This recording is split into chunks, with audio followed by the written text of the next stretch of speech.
I am Jem. I am Nerbons. I'm Ella. And we are the Team Janela. Team Janela. Team Janela.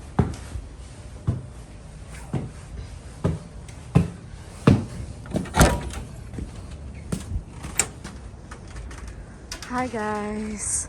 So another day today. But for today, there is a warning in the city of Toronto. It's actually for the whole Ontario that there's gonna be a snowstorm for this day. What? So even though there's a snowstorm, still work continues because bills are waiting. Oh no! Yeah, so here we are. We'll see. Production Pilipinas. Hangin. Bagyo, ako sa hangin. Very slippery pag yun ang road. Gikan ng snow. Dakdak na. So guys, this is the weather advisory from the city of Toronto. On Thursday, December 15, 2022, freezing rain and snow up to 10 centimeter are expected. Also, the strong winds will cause blowing snow and reduce visibility, which is very dangerous to the drivers on the road. In addition to that, it is also mentioned that there is a high risk of accidents and collisions because of the very slippery walkways in an icy highways.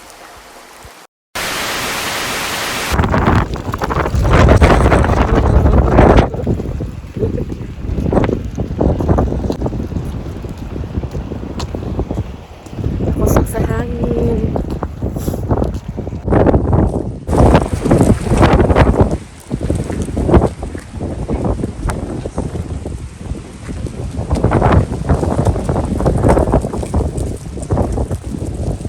May mo ikastorya nga snowstorm man ang siya trabaho gihapon.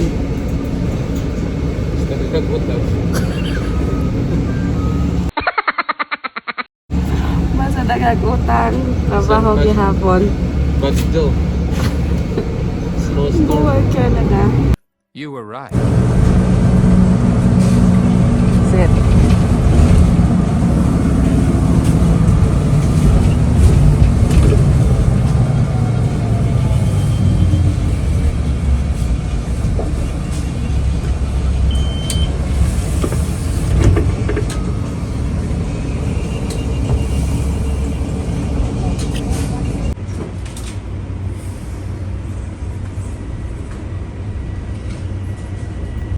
Shepherd Young Station. Change for line 4.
Hello mga friends, so the snowstorm really so this is how a snowstorm looks like here in Canada.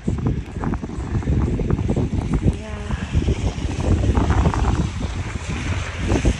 Medyo kusog-kusog din siya. Oh my god. Ooh.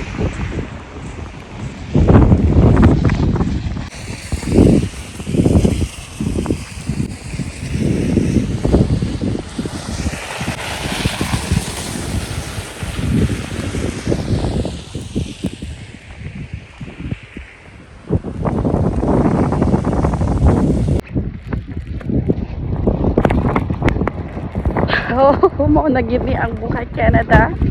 Besides snowstorm, trabaho gihapon. Oh no! Work, work, work. Woo! And it's very slippery.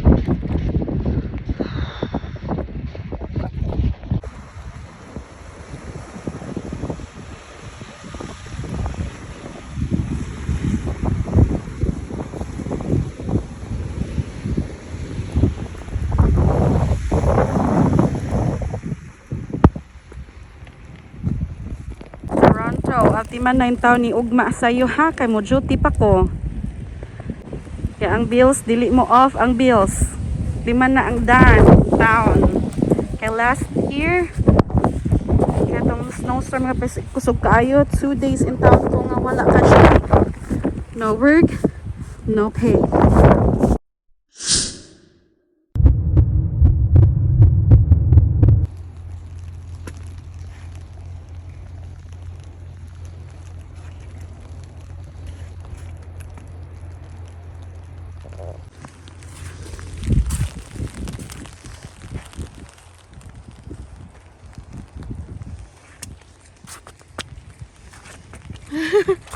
Naglisod-lisod yung kasit.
Tabangi. Tabangi, ay. To the rescue.